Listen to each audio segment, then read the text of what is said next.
कि 14वां दिन होता है, उस समय मधचक्र मतलब अंडाणु बनता है भाई। क्या बनता है? अंडाणु बनता है। और ये जरूरी नहीं है कि 14वें दिन ही बने, ये 13 से 21 दिन के बीच में बन सकता है। हेलो स्टूडेंट, जीवन चक्र की अवस्थाओं के बारे में आज हम अध्ययन करेंगे कि जीवन चक्र की कौन कौन सी अवस्थाएं होती है और उन अवस्थाओं में किस प्रकार की घटनाएं हैं वो घटित होती है। तो आज का अपना टॉपिक रहेगा जीवन चक्र की अवस्थाएं।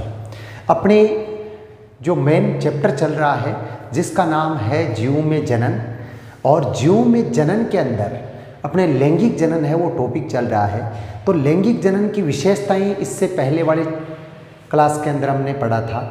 आज जो अपना टॉपिक रहेगा वो है जीवन चक्र की अवस्थाएं। तो मुख्य रूप से जीवन चक्र की 3 अवस्थाएं होती है मुख्य रूप से, ठीक है। जीवन चक्र की 3 अवस्थाएं होती है। कौन कौन सी होती है? किशोरावस्था, प्रजनन अवस्था और जीर्ण अवस्था। 3 अवस्थाएं कौन कौन सी होती है? किशोरावस्था, प्रजनन अवस्था और जीर्ण अवस्था। तो आज के इस टॉपिक में हम इन तीनों अवस्थाओं के बारे में पढ़ेंगे कि ये अवस्थाएं क्या क्या होती है और इन अवस्थाओं में किस प्रकार के परिवर्तन होते हैं। तो सबसे पहले हम स्टार्ट करते हैं किशोरावस्था कि भाई किशोरावस्था है वो क्या होती है। तो देखो, किशोरावस्था हम पहले बात कर चुके हैं कि एक शिशु का निर्माण किस प्रकार से होता है, कि एक शिशु का निर्माण है वो किस प्रकार से होता है। कैसे होता है कि सबसे पहले युग्मक बनता है, 2 युग्मक मिलकर युग्मनज का निर्माण करते हैं। युग्मनज से भ्रूण बनता है और भ्रूण क्या बनता है? शिशु, मतलब प्रसव क्रिया के द्वारा एक बच्चा पैदा होता है। तो ये हमने पढ़ लिया। इसमें हम देखो पेड़ पौधों के बारे में भी पढ़ेंगे और जीव जंतुओं के बारे में, मतलब दोनों के बारे में अच्छी तरह से हम अध्ययन करेंगे। तो देखो, किशोरावस्था किसको बोलते हैं? जैसे कोई भी बच्चा है उसका जन्म होता है, ठीक है। जन्म होता है तो सबसे पहली अवस्था बाल्यावस्था जिसको हम बोलते हैं, ठीक है। क्या बोला जाता है? बाल्यावस्था जिसको बोला जाता है उसको हम क्या बोलते हैं? किशोरावस्था। ये कितने वर्ष तक चलती है? 12 वर्ष तक। अब परिभाषा की यदि हम बात करें कि किशोरावस्था किसको बोलेंगे, तो किशोरावस्था किसको बोलेंगे? प्रजनन अवस्था से पहले की अवस्था को क्या बोला जाता है? किशोरावस्था बोला जाता है। प्रजनन से पहले की अवस्था को किशोरावस्था बोला जाता है। इसे हम बाल्यावस्था भी बोल सकते हैं। यह अवस्था 12 वर्ष तक चलती है, मतलब जन्म से 12 वर्ष तक है ये अवस्था रहती है। तो ये तो पहली तो हो गई किशोरावस्था, बिल्कुल छोटा सा पॉइंट है। अब आगे का दूसरी अवस्था है जिसको बोलते हैं प्रजनन अवस्था। प्रजनन अवस्था या इसका दूसरा नाम होता है यौवना अवस्था। सबसे इंपॉर्टेंट अवस्था होती है ये। जीवन चक्र के अंदर सबसे महत्वपूर्ण अवस्था होती है वो होती है प्रजनन अवस्था।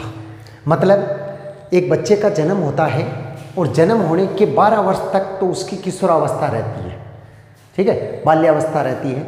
और उसके बाद में अवस्था स्टार्ट होती है प्रजनन अवस्था।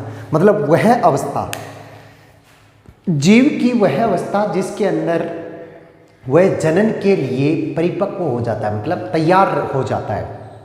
तो उस अवस्था को क्या बोला जाता है? प्रजनन अवस्था या यौवना अवस्था। मतलब यौवनारंभ। कैसे? यौवन अंगों, लैंगिक अंगों का विकास है वो प्रारंभ हो जाता है। जैसे नर है, मादा है, तो नर के अंदर लैंगिक अंग है वो विकसित होने लग जाते हैं। मादा है उसके अंदर लैंगिक अंग है वो विकसित होने लग जाते हैं। कहने का मतलब यदि नर और मादा मैथुन की क्रिया करे तो वो जनन कर सकते हैं, ठीक है। तो प्रजनन अवस्था किसको बोलेंगे? वह अवस्था जिसके अंदर जीव है वो जनन कर सकता है या प्रजनन कर सकता है, उसको क्या बोला जाता है? प्रजनन अवस्था। अब देखो, ये अवस्था जीवों के अंदर किस प्रकार से होती है और पेड़ पौधों के अंदर किस प्रकार से होती है। बहुत इंपॉर्टेंट है ये। इसलिए इंपॉर्टेंट है कि एग्जाम के अंदर इसमें से क्वेश्चन पूछा जा सकता है। छोटा क्वेश्चन और इम्पोर्टेंट क्वेश्चन एग्जाम के अंदर इसमें से बनता है। तो थोड़ा अच्छी तरह से, क्योंकि कुछ शब्द ऐसे हैं जो एग्जाम में पूछे जा सकते हैं। मतलब प्रजनन अवस्था है, होती क्या है कि जिसके अंदर जीव है वो जनन करता है। अब हम पहले बात करते हैं कि पादपों में, तो पादपों के अंदर प्रजनन अवस्था के आधार पर जितने भी जीव हैं पादपों के अंदर प्रजनन अवस्था के आधार पर जितने भी जीव है उनको दो भागों में बांट दिया भाई। कौन कौन सा होता है?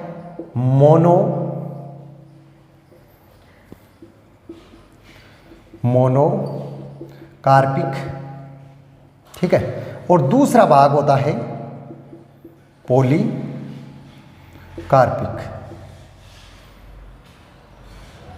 देखो मोनोकार्पिक किसको बोलते हैं और पॉलीकार्पिक किसको बोलते हैं?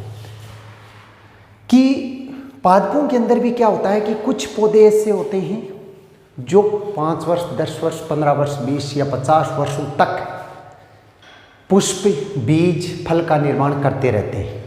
लेकिन कुछ पौधे ऐसे भी होते हैं जो केवल मान लो 1 वर्ष है, या हम बात करें कि एक मौसम है उसी में प्रजनन करते हैं, बाकी प्रजनन है वो नहीं करते हैं, ठीक है।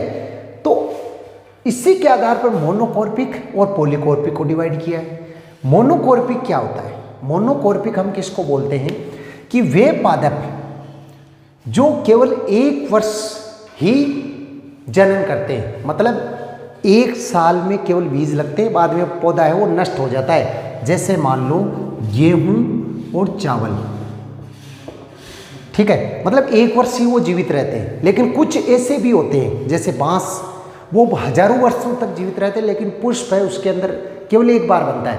कहने का मतलब वे पौधे जिसके जीवन काल में केवल 1 बार पुष्प होते हैं या पुष्पों का निर्माण होता है या जनन की क्रिया होती है, संपूर्ण जीवन काल में केवल 1 बार जनन की क्रिया होती है, तो उनको तो क्या बोला जाता है? मोनोकॉर्पिक। जैसे गेहूं और चावल हम उदाहरण लिख सकते हैं। एक होता है पॉलीकॉर्पिक, जो क्या करते हैं प्रत्येक वर्ष है वो जनन की क्रिया कर सकते हैं। जैसे आम, सेव, ये सेव का पादप होता है, आम का पादप है तो हर साल उसके सेव लगते हैं, ठीक है।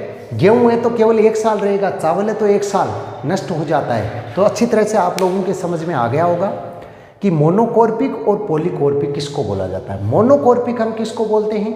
जो अपने संपूर्ण जीवन काल में केवल 1 बार पुष्प उत्पन्न करते हैं, ठीक है, या बीज बनते हैं, बाकी नहीं बनते। और पॉलीकॉर्पिक जो प्रत्येक वर्ष या अपने जीवन काल में कई बार पुष्प है वो उत्पन्न करते हैं। तो ये तो बात हो गई किसकी? पादप की बात हो गई। किसकी हो गई? पादपों की। अब हम बात करते हैं जंतुओं की। तो जंतुओं को प्रजनन अवस्था के आधार पर 2 भागों में बांट दिया। एक तो होता है मौसमी और एक होता है सतत। जैसे पादप हैं तो पादप को 2 भागों में बांट दिया, मोनोकॉर्पिक और पॉलीकॉर्पिक। इसी प्रकार से जीव है उनको भी कितने भागों में बांट दिया? 2 भागों में बांट दिया, मौसमी और सतत।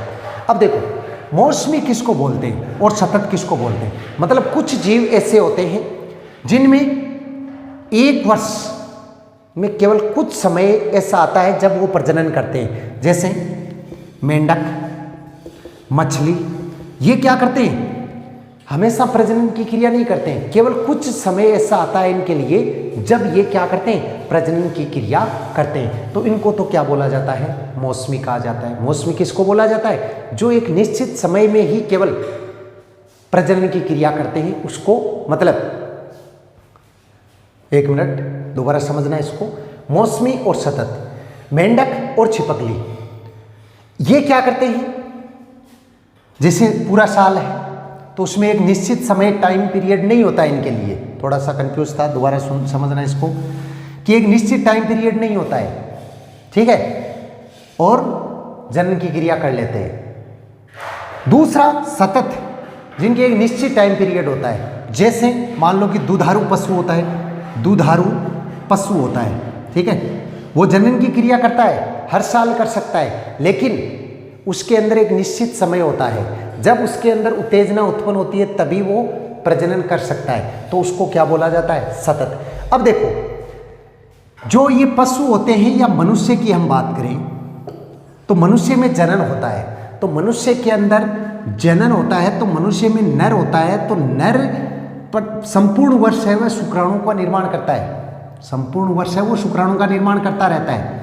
लेकिन मादा है उसमें एक निश्चित समय होता है तभी वो जनन कर सकता है, मतलब नर है प्रत्येक दिन शुक्राणु उत्पन्न कर सकता है। एक ही रिसर्च में ये पाया गया कि 72 घंटों के अंदर नर के अंदर पुनः शुक्राणु बन जाते हैं, कि 72 घंटों में शुक्राणु जितने पहले थे उतने नहीं बन जाते। लेकिन मादा होता है उसके अंदर एक चक्र होता है जिसको मासिक चक्र बोला जाता है। क्या बोला जाता है? मासिक चक्र बोला जाता है। ये चक्र है वो कितने दिन चलता है? 28 दिन। ठीक है, इसके बारे में, मासिक चक्र के बारे में या मासिक धर्म जिसको हम बोलते हैं, इसके बारे में हम तीसरे चैप्टर में पढ़ेंगे बहुत ही विस्तार से।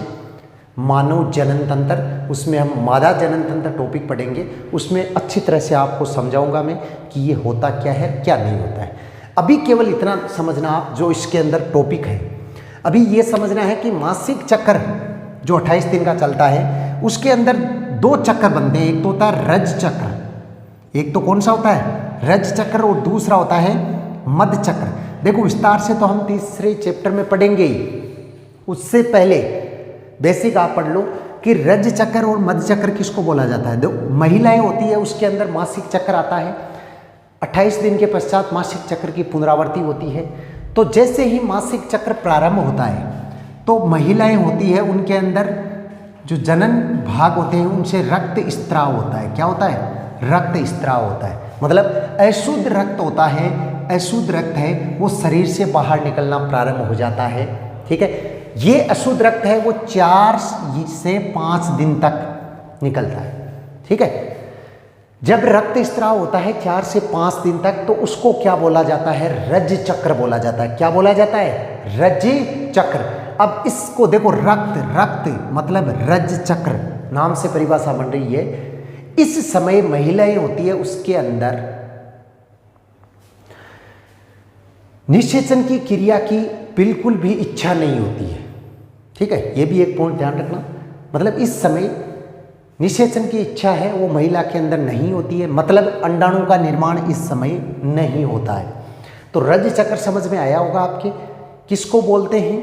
वह चक्र जिसमें रक्त स्त्राव होता है और महिलाओं में निषेचन की इच्छा बिल्कुल ही नहीं होती है, उसको रज चक्र बोला जाता है। मध्य चक्र में निषेचन की तीव्र इच्छा होती है। महिलाओं में क्या होती है? इस चक्र में तीव्र इच्छा होती है। ये चक्र होता है अधिकांशतः 14वें दिन। हम ये मान सकते हैं, जैसे ये माना गया है कि 14वां दिन होता है, उस समय मध्य चक्र मतलब अंडाणु बनता है। भाई क्या बनता है? अंडाणु बनता है। और ये जरूरी नहीं है कि 14वें दिन ही बने, ये 13 से 21 दिन के बीच में बन सकता है। अंडाणु बनता है और उसमें निषेचन की क्रिया संपन्न होती है, तो उस चक्र को बोला जाता है मध्य चक्र। तो देखो आवर्त चक्र, रज चक्र, मध्य चक्र, इनके बारे में हम तीसरे चैप्टर में विस्तार से पढ़ेंगे। इसमें केवल ये नॉर्मल नाम थे जो मैंने बता दिया। तो ये तो हो गई दूसरी अवस्था। अब बात करते हैं हम तीसरी अवस्था जिसको बोला जाता है जीर्ण अवस्था। जीर्ण अवस्था आप इसको बोल दो या वृद्धावस्था बोल दो आप इसको, मतलब जैसे व्यक्ति बूढ़ा होता है तो वो उसकी कौन सी अवस्था हो जाती है? जीर्ण अवस्था। अब ये निश्चित नहीं होती है, कई व्यक्ति है जिनकी जीर्ण अवस्था पहले हो जाती है प्रारंभ, कईयों की बाद में।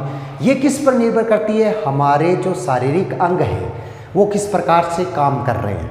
मतलब जनन की हम बात करें तो महिलाओं के अंदर 50 वर्ष के बाद में जनन की क्रिया है वो बंद हो जाती है। महिलाओं के अंदर 50 वर्ष के बाद में जनन की क्रिया बंद हो जाती है, लेकिन पुरुष होते हैं वो अपने संपूर्ण जीवन काल में शुक्राणु का निर्माण कर सकते हैं। तो जीर्ण अवस्था किसको बोला जाता है? वृद्धावस्था। इस अवस्था में निषेचन की क्रिया निष्क्रिय हो जाती है, शरीर के विभिन्न अंग है वो काम करना कम कर देते हैं और सभी अंग है वो क्या हो जाते हैं? कमजोर हो जाते हैं। तो देखो जीवन चक्र की अवस्थाएं हमने 3 पढ़ी। अब इसके अंदर आपको नोट्स बनाने हैं, किस प्रकार से लिखना है एक बार दोबारा अच्छी तरह से समझ लेना कि जीवन चक्र की अवस्थाएं हैं 3 अवस्थाएं। किशोरावस्था, शिशु का जन्म होता है तो उसको किशोरावस्था, या हम ये कहें कि प्रजनन अवस्था से पहले की अवस्था को किशोरावस्था कहते हैं। जब तक जीव के अंदर लैंगिक अंगों का पूर्ण रूप से विकास नहीं होता है उस अवस्था को क्या बोला जाता है? किशोरावस्था कहा जाता है। इसे बाल्यावस्था भी हम बोलते हैं। दूसरी है प्रजनन अवस्था, मतलब वह अवस्था जिसमें जीव है वो जनन में सक्षम हो जाता है, तो उसको क्या बोला जाता है? प्रजनन अवस्था बोला जाता है। इस अवस्था में जैसे पादपों के अंदर अलग अलग प्रकार की जीव में, तो पादपों में मोनोकॉर्पिक, पॉलीकॉर्पिक, उदाहरण। इसी प्रकार जीव में मौसमी और सतर, मतलब पहले तो इनकी परिभाषा नोट करनी है, उसके बाद में उनके उदाहरण लिखने हैं। उसके बाद में देखो इसी में सतत के आगे अपने को क्या करना है, 2 चक्र होते हैं, मासिक चक्र, मासिक चक्र में रज चक्र और मध्य चक्र क्या होते हैं, इनके बारे में लिखना है। और उसके पश्चात कौन सा लिखना है, जीर्ण अवस्था। तो ये तो देखो लैंगिक जनन का जो अपना टॉपिक चल रहा है उसमें कौन सी हो गई, जीवन चक्र की अवस्था है। अब लैंगिक जनन के अंदर घटनाएं क्या घटती है, घटनाएं कैसे, जैसे मान लो कि एक निषेचन होता है, तो निषेचन होने से पहले क्या क्या घटनाएं घटती है, और निषेचन होता है उस टाइम क्या क्या घटनाएं घटती है, और निषेचन के बाद में क्या क्या घटनाएं घटती है। इन सब के बारे में हम पढ़ेंगे कि निषेचन से पहले क्या होता है। जैसे निषेचन से पहले क्या होता है, युग्मक निर्माण होता है, ठीक है। अब उस युग्मक का क्या होता है, स्थानांतरण होता है। युग्मक निर्माण होता है, युग्मक का स्थानांतरण होता है, ये तो होता है निषेचन से पहले। निषेचन में क्या होता है, युग्मक संलयन होता है, मतलब दोनों युग्मक आपस में मिलते हैं। निषेचन के पश्चात क्या होता है कि निषेचन के पश्चात में युग्मनज का निर्माण होता है, भ्रूण का निर्माण होता है। तो ये सब हम पढ़ेंगे निषेचन की घटनाओं के बारे में, ठीक है। तो ये टॉपिक आप लोगों के अच्छी तरह से समझ में आया होगा। अगली क्लास के अंदर हम पढ़ेंगे निषेचन की घटनाएं, जिसमें सबसे पहले हम प्रारंभ करेंगे निषेचन पश्च पूर्व घटनाएं, निषेचन पूर्व घटनाएं, उनके बारे में पढ़ेंगे। धन्यवाद। जय हिंद।